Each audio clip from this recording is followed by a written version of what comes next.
Attention parents and coaches. Do you wish you had a safe social media platform for your youth athletes? Fortunately for you, there's a revolutionary new app that helps with just that. Introducing Small Player, Big Play. Small Player, Big Play app provides young athletes, parents, and coaches a user-friendly sports social media platform. The app allows users to connect with friends, make new friends, create groups, text, chat, and post pictures and videos of you and your teammates participating in your favorite sport or activity. To begin, users can simply download and sign up for the app using an email account. Younger users have the ability to sign up using their smartphone and a parent's email address. From there, users can begin to interact and engage with other users of the app. Small Player Big Play app also gives users the ability to live stream full games and events. You can live stream your event so that friends, family, or anyone in the world can see you in action. Users can also share posts from the app to their other social media accounts like Facebook and Twitter. What are you waiting for? Get in the game and share your love of sports with the world. Download the Small Player Big Play app today. Are you ready to listen to my dad Joe and Uncle Justin talk about sports? Now on with the show! The Joe Mays and J-Raff Show is brought to you by Mays Sandwich Shop, which have been serving the greater West Lawn area delicious food for over 70 years. You are listening to the Joe Mays and J-Raff Show. Boring. A weekly podcast about sports since 2011. Don't you ever get tired of being wrong all the time? With a focus on football. Kansas City 31, San Francisco 20. Mahomes takes the snap. He is just going to throw it long for Demarcus Robinson. It is going to use up all the time. The game is over, and the Chiefs' kingdom has firmly planted its flag on top of football's highest summit. The Kansas City Chiefs are champions of Super Bowl 54. Now, here are your hosts, Joe Mays and Justin Raffoff.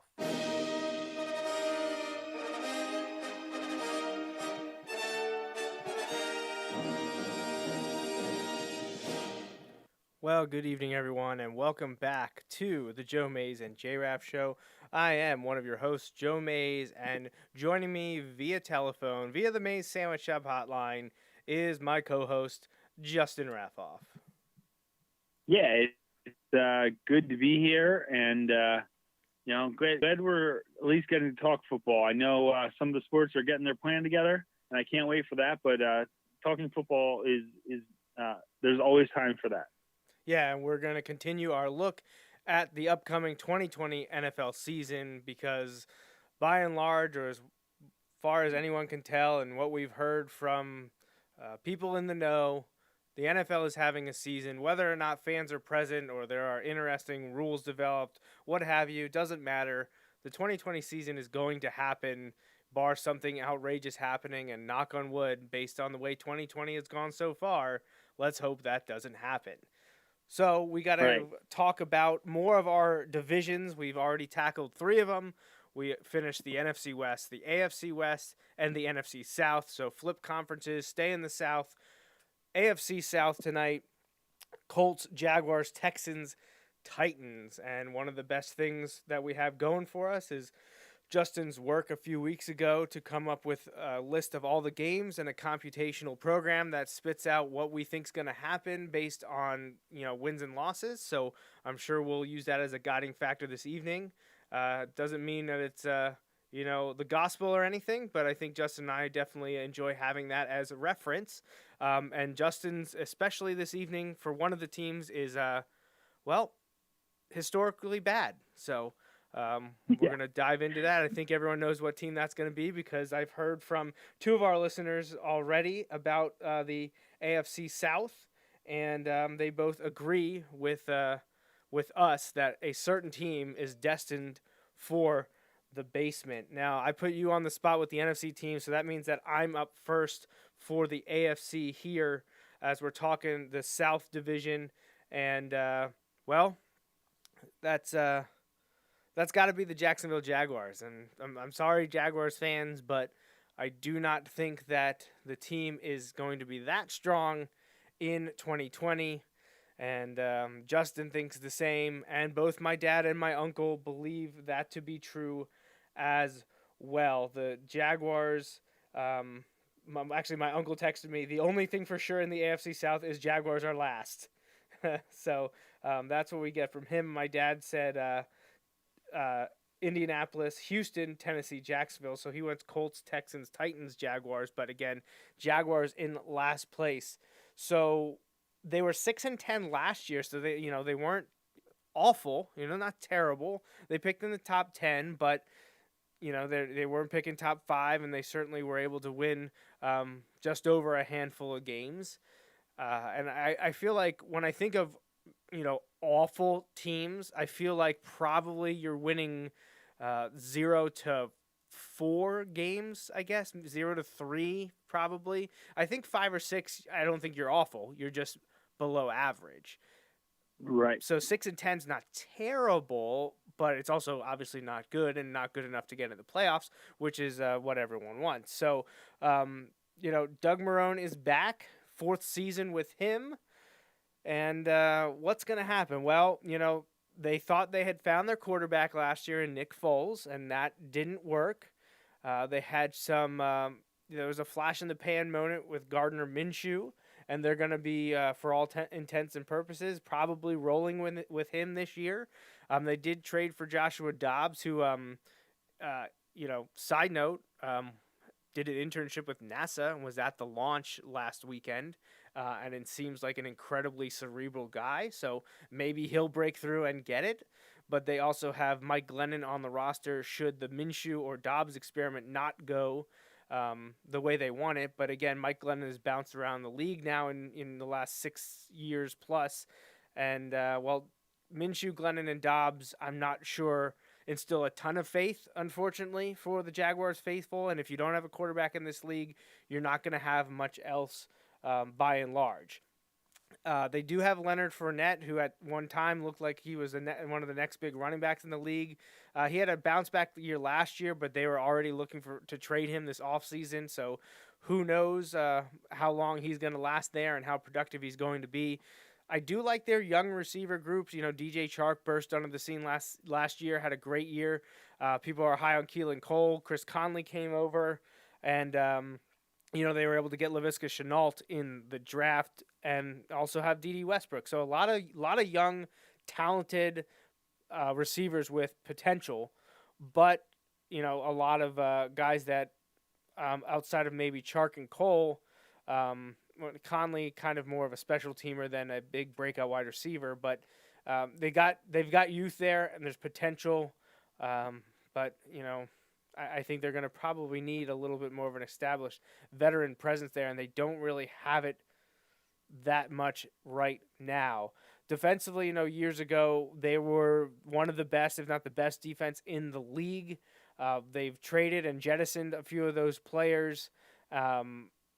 And that's just not the case anymore. They probably still will feature a solid secondary, I think. But everyone will kind of point that they definitely aren't the same defensive team that they were a year ago. And actually, secondary is one of the big reasons because of that. But they did attempt to shore that up a bit by drafting C.J. Henderson with the 9th overall pick in the draft, the cornerback out of Florida. I think Justin and I both agree. We thought he went a little bit high, a little bit early, but a lot of the write-ups seem to praise the selection, so we'll see if that early defensive back pick will pan out. They also got the steal. I already mentioned Shenault, the receiver, who they got in the second round, but the Jaguars also picked at number 20 in the first round. The pick acquired via the Los Angeles Rams when they traded Jalen Ramsey, and they went with the edge rusher from LSU, Clavin Chasen. But they lost Yannick Ngakoue. No, they didn't lose him. They franchised him, and he's not happy about it. Excuse me. But they just don't have a ton of a ton of talent, at least at the surface or on paper. There's a lot of potential at the wide receiver spot, but until I can figure out what's going on at quarterback, unless Gardner Minshew has a epiphany during this offseason, I don't see the Jaguars being all that talented. I think they're going to struggle. I think it's going to be tough on them. I have them, when I went week by week with Justin's data set, I ended up having them go 5-11, which I think maybe is a little bit better than others believe they're going to be. But I think I'm going to stick with it just because it works in the calculations to get all the wins and losses even, a 256 to 256. So I'm going to say Jaguars finish this year at 5-11, which is one game worse than 2019. And I think it could be the end of Doug Marrone in Jacksonville. Justin, what do you think? Oh, absolutely. I think Doug Marrone is going to get fired before the end of the year, and I think they are going to be looking to draft a quarterback next year. I also have them in last place. You mentioned it.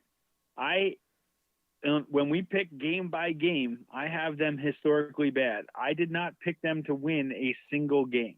Now, that doesn't mean, like, I don't actually think they're going to go winless. That's pretty hard to do. But I do think they are going to be one of the worst teams in the league. I look at it and I just don't, you ran through all of the specifics. I don't see this team being better than last year. I definitely don't think they're better than last year. Right. And so when I do that, I'm like, well, I'm going to drop them a little bit. I look at the division and it's tough for them. I don't necessarily see a clear-cut team that's necessarily heads and shoulders above the rest. However, I think it's going to be a tough draw for them. I don't think they're good. I think there's going to be, eventual turnover with the coaching staff. I think this is going to be a mess. So I'm going to put them at like 3 wins, which is more than the 0 I gave them. But again, that's from a statistical standpoint, it's just as hard to lose every game as it is to win every game. And those things just don't happen very often. That being said, they'll win a few games. I think the max is like 3, maybe 4. The thing that scares me the most about my prediction is that you, me, your dad, and your uncle all seem to agree on this, and that's the major setback. That's a red flag. That we all seem to think this appears to be very obvious is the only thing that would give me pause. But I honestly think we're on the money on this one. And I don't know that we'll nail the wins, but I think we're going to nail that they end up in last place in the division. Yeah, I completely agree. I mean, I think I'm being pretty generous giving them 5 wins. And looking at my predictions, I feel like I would like to bump them to 3 or 4, but I'm going to stick with it and just say 5-11. But, you kind of touched on it. The other 3 teams that are left, Texans, Titans, Colts, I don't know what to expect from them. This is a tough week for us to be doing the predictions, but I do believe all 3 are going to be significantly better than the Jaguars. Nearly a handful of wins better than the Jaguars, and I have them at 5. So, Justin, you're talking about maybe 2 handfuls of wins more than what he put, at least what you have in the file here, with the Jaguars going 0-for, which in a 16-game season has only happened twice, the 2008 Lions, and what year was the Browns did it? Was that 2016? I think so. Okay, yeah, the Browns did it, about 5 years ago or so. So if the Jags would do it this year, it would be only the 3rd time in the 16-game schedule that a team has done it. I believe the Buccaneers did it in the 70s, but there were only 14 games then. So, yeah, not high on the Jaguars. Again, it comes down to quarterback. But if they would have some of the young guys step up, especially Minshew, you could take a team that won 6 games last year, and all of a sudden maybe they're winning 7 or 8. It's tough to tell. And if the talent evaluators missed on some of these guys, you could see it happen. So I don't want to rule it out, but on paper right now, I just think the Jaguars haven't done enough in the offseason or in the draft the last few years to warrant a continual rise and an improvement on their 6-10 record last year. So, Justin, why don't you tell us who you have as your third-place team in 2020 in the AFC South? Okay, so I kind of mentioned it last week that I'm struggling with this division. I really don't know what to think about some of these teams. And it's really tough because as I look at it, I'm like, well, if one of the factors that I do when I'm looking at across the board, look at like quarterbacks, Deshaun Watson is the best quarterback in the division. There is a huge question mark in Indianapolis with Phillip Rivers. Like, what can he give? There's a question about Tannehill, but the Titans, they're rolling with him this year. And I don't necessarily disagree with that. It was successful for them last year. But I think the Texans, I think they're just lacking a little bit. And so I'm going to go with the Texans in third place. Whoa. And okay. A third place finish for the Texans is going to be the end of the Bill O'Brien era in Houston. Let me be very clear. This is not one I'm rooting for. I mean, I'll brag about being right if I get it right. But I like Bill O'Brien. I like, in a way, the Texans. As much as you can like a team that you're kind of indifferent to. You know what I mean? Right. I find myself in lots of games that don't matter to the Eagles. I find myself kind of hoping the Texans win. You know what I mean?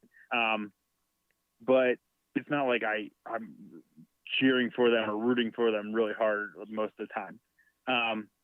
I just think I feel like how many times can it be close to their, or it appears like it's their time, and I don't know. I guess I'm buying the Phillip Rivers thing for a year, and part of me wanted to sell on the Texans. Not Texans. The Titans. I view the Titans could very much be one of those turnover teams that made the playoffs last year and doesn't this year. But at the same time, I was like, man, like their formula is a pretty solid one, and honestly a pretty different one in football right now. I look at the beating Deshaun Watson takes week in, week out, right? And it was interesting, I saw, has come up with Wentz and the time he's missed. Deshaun Watson has missed more games in one fewer year than, I just feel like the injury thing gets thrown out with Wentz a lot, and you can't throw that away, but it doesn't get thrown out there as much for other people too. So I think it's just something to kind of keep in mind. I like Watson. The Hopkins trade was an interesting, and I know they added some other weapons, but it's always weird when you get rid of your best receiver, and I don't really know. Sometimes the change of scenery is good for people. It's just I feel like it's been prolonged, like firing for O'Brien down there, because every time it seems like he's dead in the water, they like rattle off a bunch of wins. But I just think they're going to struggle. I think they're going to be inconsistent again, and I'm going to put them at like 7 or 8 wins. and I think they're better than that. Like, it really wouldn't surprise me if they do well, but I think this team is super inconsistent, and I think if they're hovering around 500, you're going to get that talk again about O'Brien being gone. There's been so much turnover down there, except for him. I think they're going to move in a new direction, which is always interesting because, I feel like Deshaun Watson's your guy. Like, you've got your quarterback. It'll be interesting to see what happens there. But I just think for this year, I think that inconsistency stays, and I'm going to put them at like 7 or 8 wins. Okay. All right. Very, very good. I love it only because I disagree with you, and I like when we disagree on this. And I do like, we were all the same last week, weren't we? I believe we're exact last week. Yeah, I think in the NFC South last week, we were at Tampa Bay at 1, New Orleans at. Yeah. No, did I have New Orleans at 3? No, I had them at 2. Remember. I had them at 2 because I wanted to put Atlanta at 1 or 2, but I couldn't. So I had Tampa Bay 1, New Orleans 2, Atlanta 3, and the Panthers 4, and I believe you did as well. Yep. So so you go with Texans at 3rd, and I completely hear you on everything that you're saying. But I do disagree, and I'm not talking about them in 3rd place. My 3rd place team this year will be the Tennessee Titans.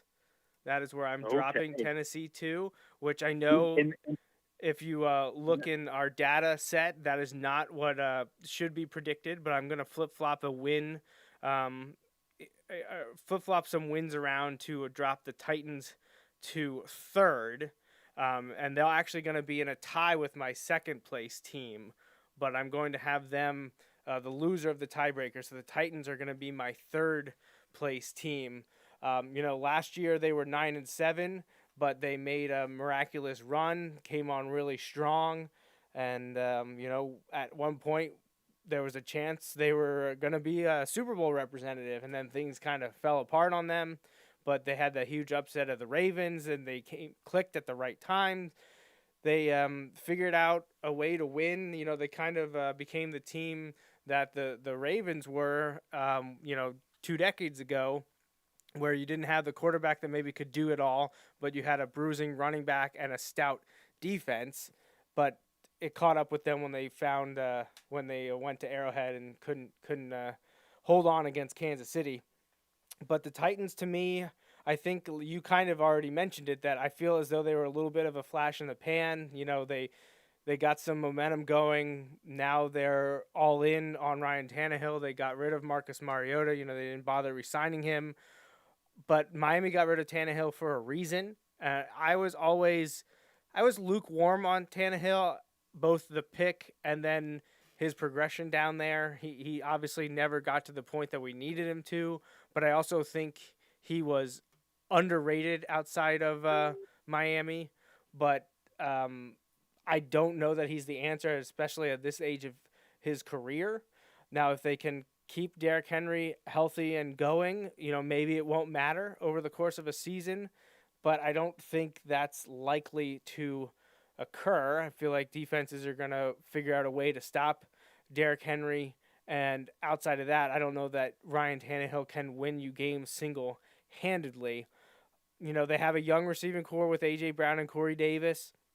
Like those two guys, not sure that they have a 3rd or 4th, or can really get a huge passing game together. But defensively, they were strong enough at times last year, and they were relying on some young guys to step up for sure this year. Jeffrey Simmons is the pick last year who missed the beginning of the year because of his injury, but he's a potential difference maker along the defensive line.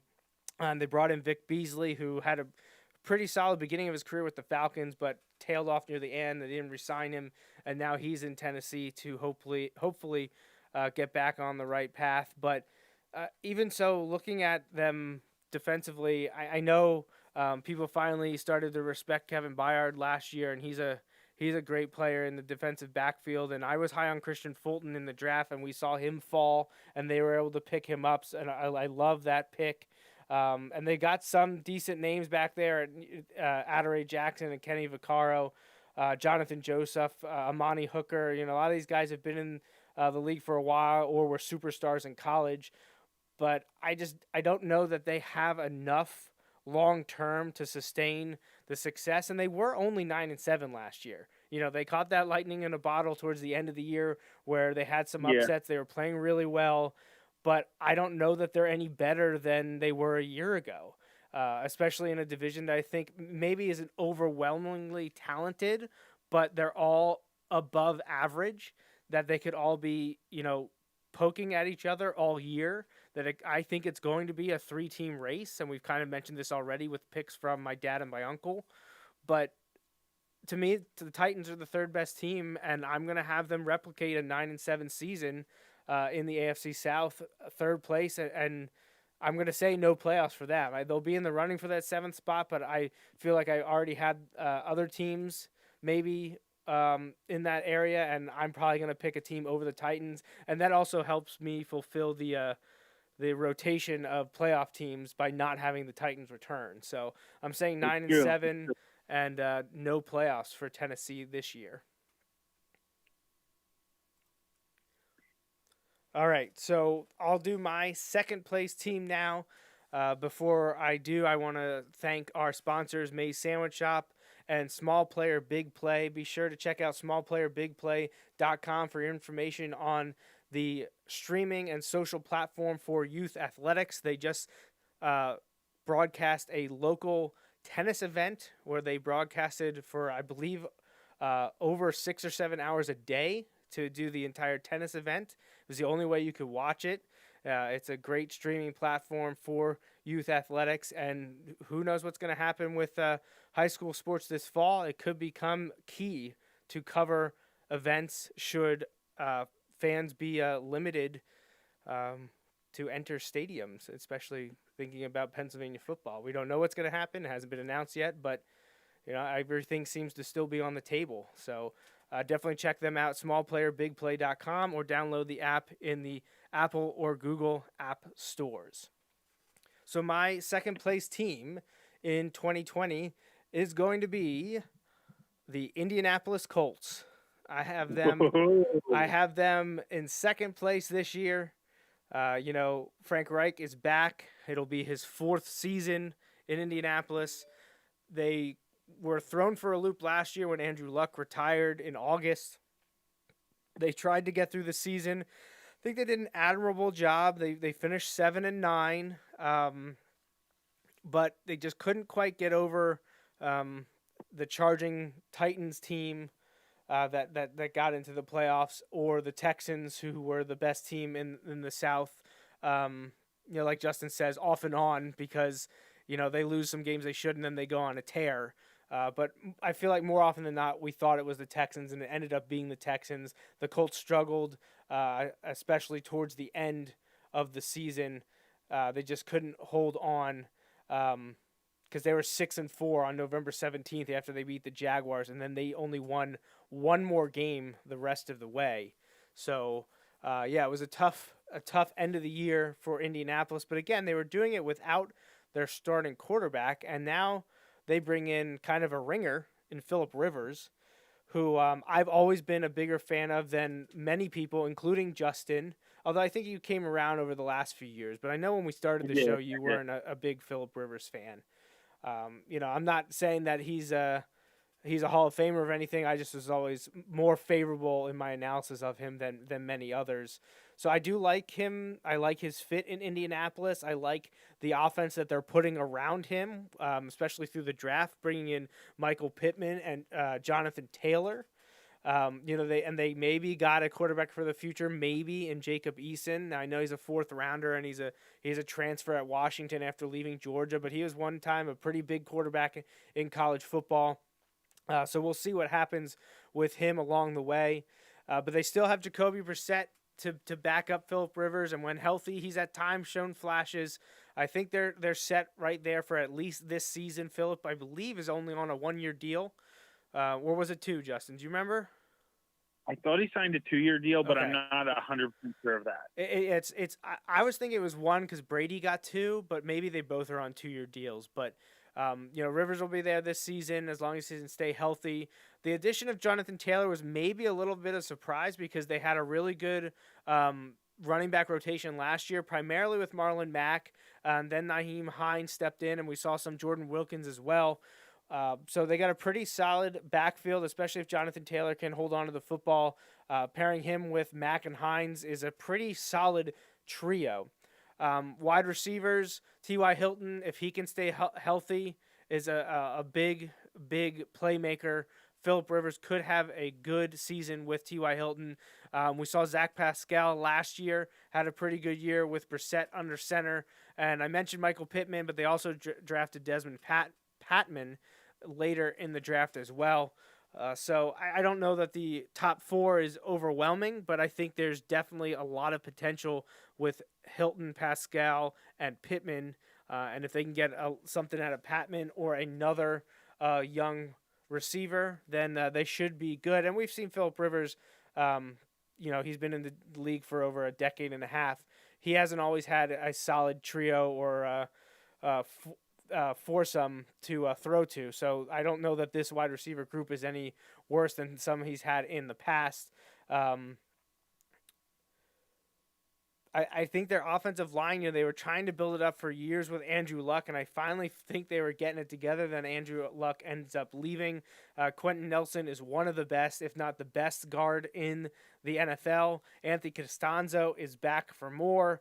Ryan Kelly is manning the center spot. I think they have a decent offensive line that I expect them to improve on their 7-9 season from last year, based around that offense. Defensively, they got aggressive early. They traded a first-round pick to get DeForest Buckner to add to their defensive line.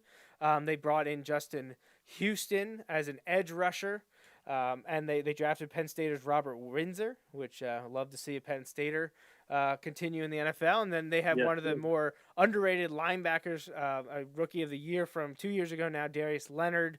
I could would like to see them add another linebacker or two, depending on their base alignment. We could see Justin Houston playing outside, but someone else to go with Darius Leonard, maybe to step up a little bit, would be nice.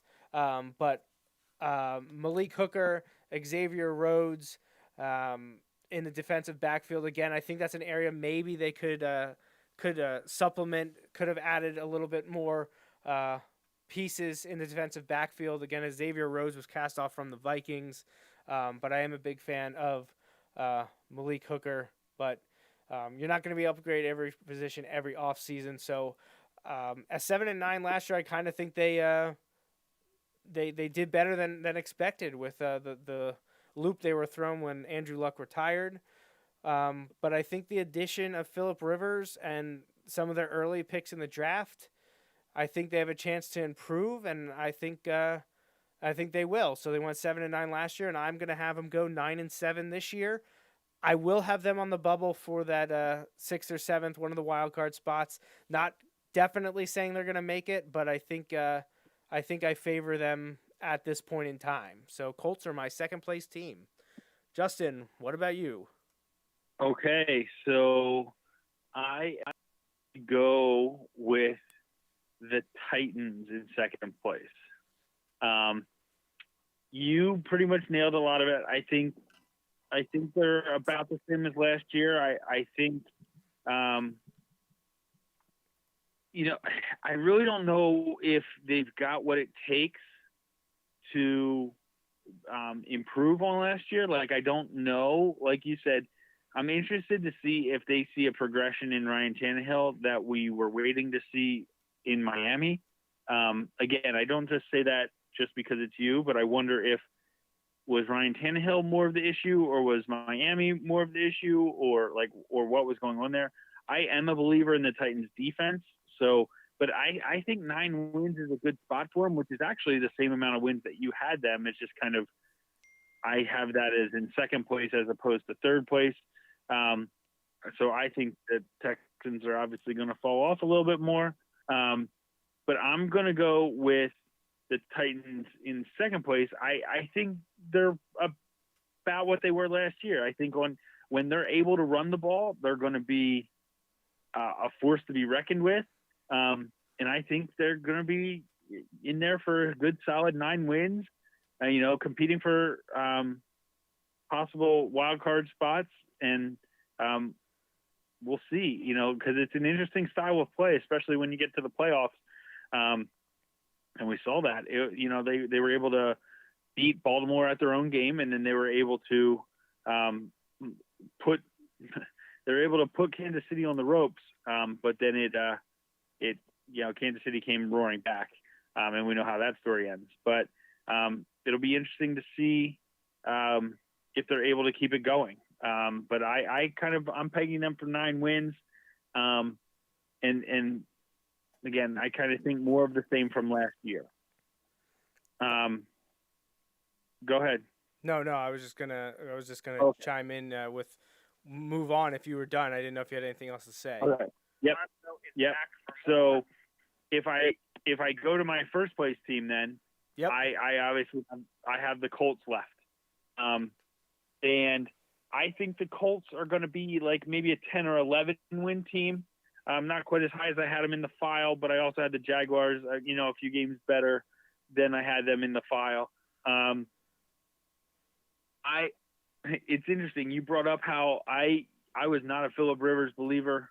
I'm still not a huge Phillip Rivers guy, but I think there were so many issues regarding the Los Angeles offense, and I think just a lot going on. I am a believer in Frank Reich, though, and a lot of that has to do with his ties to the Super Bowl run in Philadelphia. But I think that Phillip Rivers is going to thrive Frank Reich as the coach. You mentioned they have tons and tons of people to be able to build around, whether it's the line or some of the young guys that they've got in the backfield, or whether it's they've got Darius Leonard on defense, and Hooker on defense, who again, is one of those guys. Ohio State,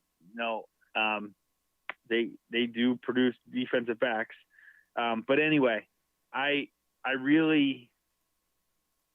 think they're going to catch lightning in a bottle here, and I think they are going to have a breakthrough year. I don't know how far that translates into the postseason, but I think they are going to win the division, a contested division. I don't think they're going to run away with it by any stretch of the imagination, but I'm going to put them at I'll give them 10 wins. But I think that's enough to win this division, because I think those top 3 are going to beat each other up pretty good. We'll see how it goes, but it should be interesting. I'd be really happy for Frank Reich. I'd be happy for Phillip Rivers too, if he were able to get it done in Indianapolis. Yeah, we're pretty much in agreement that we think the other 3 teams that aren't the Jaguars are going to be very close. It's going to be a hotly contested AFC South this season. You have the Colts taking it at 10-6. I have the Texans taking it at 10-6. And before I dive into why, I'll point out, and my uncle texted me this, he said, quote, "Oh no, I agree with you." Because he had texted me earlier that, I mentioned that he said, only thing for sure in the South is Jaguars are last. Well, he commented on our video and said, right, in first, Texans repeat. In second, Colts, maybe next year with Rivers. And in third, but not by much, Titans, which is almost exactly what I have said. So why the Texans? So this may be a little bit of, contrarianism coming out, and I don't like to do it, but I feel like everyone became doom and gloom on the Texans because of the trade, the DeAndre Hopkins trade, that to me it was a complete overreaction. Yeah. So I can't disagree with that. So to me, like I was trending away from Houston for a little bit, and I saw what Indianapolis did with Rivers and the draft, and what they were building and bringing back there, and then just thinking, oh man, the Titans though they looked really good at the end of the year. They just got caught up against the best team in the league, and they're pretty much back. But just something about like people just ripping Bill O'Brien and what he's done, and don't get me wrong, it could absolutely blow up in his face. But I think people are completely selling David Johnson short. It's been 4 years now since he was the best running back in the league, or one of the best running backs in the league, and he had some injury issues. But I think the David Johnson for DeAndre Hopkins trade, like people just absolutely panning, and it could end up being terrible. But I'm not in that camp. I'm not saying David Johnson is better than DeAndre Hopkins, but I think he is going to have success in Houston, especially with Deshaun Watson at quarterback, if both of them can stay healthy, of course. But yeah, that backfield, Johnson and Johnson, David and Duke, I like what they have going on there. I like Deshaun Watson, and we mentioned it all the time. You already said it earlier. Go with the quarterback. Well, the best quarterback in the AFC South is Deshaun Watson. And this is right now currently, because obviously long-term Phillip Rivers is the best quarterback. But as it stands right now, Deshaun Watson is the best, and he is the best potential for the future as well. So I stick with the Texans because I think they're going to get it done this year. They traded for Laramie Tunsil for a reason. If they can get a couple more consistent starters along the offensive line, losing DeAndre Hopkins hurts, but they brought in Randall Cobb and Brandon Cooks, and they have Will Fuller, and they have Kenny Stills, and they have Kiki Coty. They have guys, they have bodies, and they're going to need them because a lot of these guys are injury riddled, especially in the case of Will Fuller. Yeah. But they have, I think they have enough bodies to make a difference. No, I agree with that. I just wonder how many number 2 wide receivers do you need? I mean, some would even say number 3 wide receivers, but I just think. Yeah, I was trying to give them the benefit of the doubt. I mean, in an ideal world, Stills, Fuller, Coty, and Cobb are probably like amazing 3s. Cooks is probably an acceptable 2, but he's not a 1. None of them are DeAndre Hopkins. But I think throwing out 3 or 4 of those guys with David Johnson in the backfield and Deshaun Watson too, I think they can make something happen as long as the offensive line gels. Defensively speaking, J.J. Watt isn't what he was a few years ago, but he still can be a nightmare to block. And defensively is always where I kind of question the Texans. I feel like that's been the biggest thing holding them back. They can get into shootouts. They can't always outscore their opponent. They can try, but they haven't always been successful. I don't know that it's a ton better. I was always been a fan of Benardrick McKinney, and Whitney Marsalis has been around for a long time. So I think their linebacking core is okay. But again, like with so many teams we talk about, what's happening in the defensive backfield there? It's a place that I question. I know they brought in Michael Thomas, who was one of the Dolphins cast off. Then he went to the Giants. Now he's back home in Houston. But he was always more of a nickel type guy. Bradley Roby never panned out in his earlier stops with the Broncos. Same thing with Vernon Hargreaves in Tampa Bay, Garen Conlon with the Raiders. So they have a lot of cast-offs that maybe if their collegiate potential is ever recognized, that could be a good defensive backfield. So I do have questions. It's not a solid that I definitely think the Texans are way better than the Colts or the Titans, but I certainly do favor the Texans, and that's just the way that I'm feeling. And it is a little bit of me being like, no, you're selling Bill O'Brien short, and especially Deshaun Watson, because I think he's one of the best quarterbacks in the league. So, and that's a tiebreaker for me. When 3 teams are going to go win 9 or 10 games, give me the best quarterback, and right now that's Deshaun Watson. So, and that's why they're my number 1 for 2020. Yeah, and I it wouldn't surprise me at all if they get it done, because like I even mentioned it, every time it seems like Bill O'Brien has been down for the count there in Houston, they have battled back and proven everyone wrong. And so I would love to see it. Like I said, I like Frank Reich because of what he did for the Eagles. I like Bill O'Brien. And Deshaun Watson is the best quarterback in the division right now. So I can't argue against that. We'll see. I guess I personally just feel like, and I guess I'm only applying this to them and not the Colts, but I feel like if all of those things work out, like if Tunsil, works out, and if David Johnson works out, and if those things, and they're banking on a lot of guys, and the history of the Texans the last few years is that those things aren't going to work out. But you could apply the same things to the Colts too, because that's why they're looking for quarterbacks and things like that. So, I'm being a little selective in when I want to apply my logic. So, but that's how fandom works, right? Exactly. That's perfectly acceptable. That's how we roll. We appreciate everyone watching this evening. We are going to we're going to have a show next week. We're going to talk NFC North. I don't know if or for how long Justin will be with us. Hopefully he can join us to talk about the Packers, Lions, Vikings, and Bears, because the plan is to be with you, so that shouldn't be a problem, but we shall see.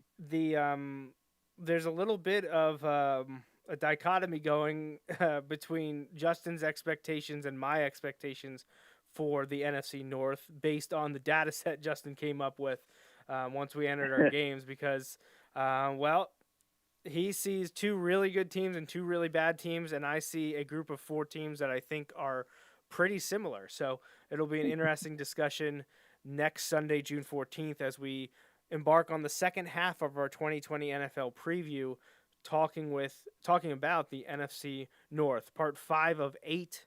And we're rapidly approaching, at that point, it'll be closer to the end of June and the 4th of July, and then we'll be off for a couple weeks, and we come back, and, then we'll be finishing up our NFL preview, and then when that's over, guess what? It's August. So, yeah, football season's right around the corner, believe it or not. It sounds weird to say that on June 7th because it's like 95 days until kickoff, but it'll be here before you know it. I was going to say, I think I saw a thing earlier this week. It was 100 days to the NFL season, and I was like, whoa. It had me simultaneously really happy and also anxious, because I'm like, man, they've got a lot to figure out in 100 days, but I sure hope they do. Right, absolutely. Hopefully they figure it out. I really, really hope that they do. This is a whole different conversation, but especially for the NFL, to me, if they got to play in front of nobody, that's fine. Do it, but play those games. Definitely. Before I let Justin go, we're going to have one quick announcement, an advertisement from Small Player Big Play, and then we'll be back for a few final words, and we'll head out for the evening. So listen to one of our sponsors, Small Player Big Play. Ever wish there was a sports app just for you? Introducing Small Player Big Play app, the all-sports social media app for young athletes. Live stream events for your friends and family who can't be there.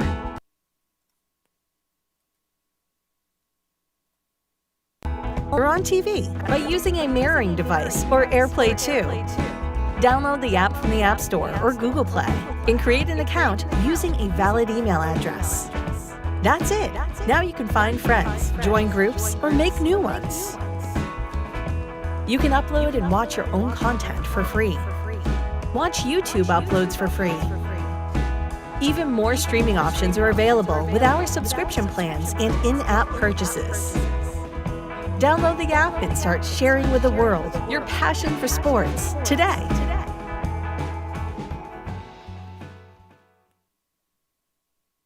All right, so that was ad from our partner, Small Player Big Play. We thank them for sponsoring the show. And real quickly, before we go, Justin, do you have anything else to add about the AFC South, the impending look at the NFC North, or anything else? not off the top of my head. Even though you gave me a minute warning, I still don't have anything. So we'll go with that. I guess real quickly, I just want to say, I do want to wish my daughter Haley a happy birthday. She turned 5 yesterday, and also yesterday, her little cousin Kylie celebrated, and today Kylie's mom Kristen celebrating. So a lot of birthdays this time of year. You know, we talked about earlier this week Brent had a birthday. So early June, popular time for birthdays. So happy birthday to all of you.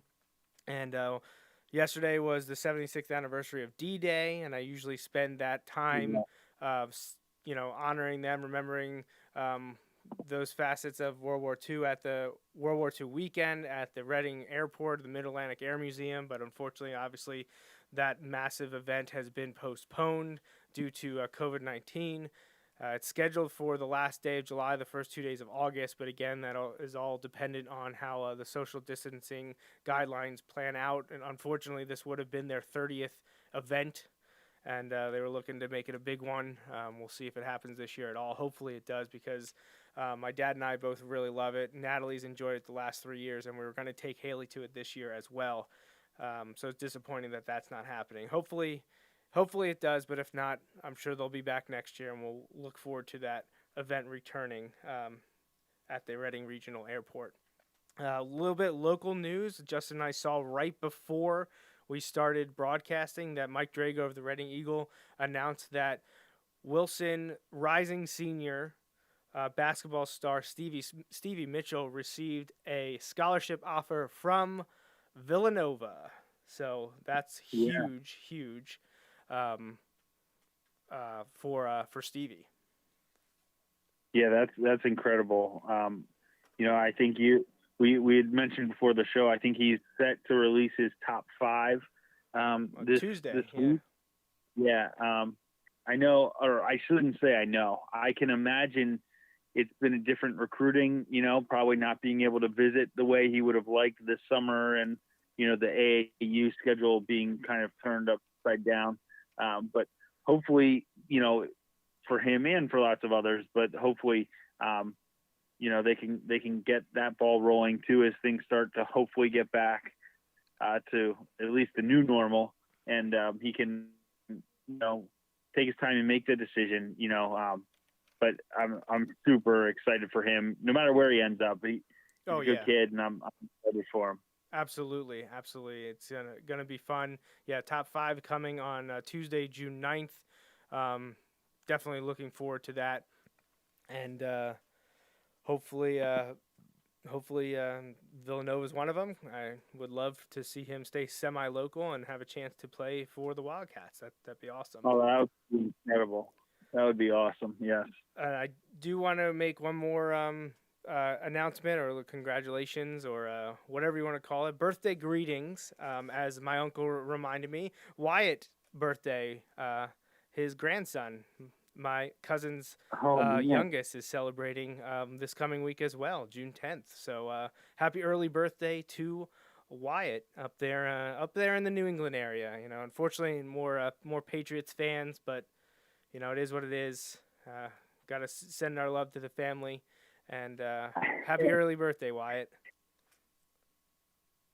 All right, anything else, Justin, and we'll get out of here for the week? Nope, that's it.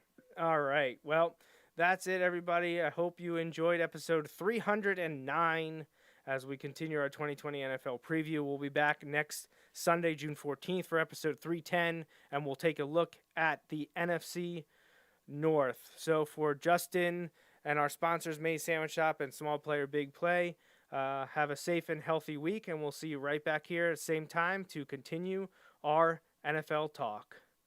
Thanks for joining us.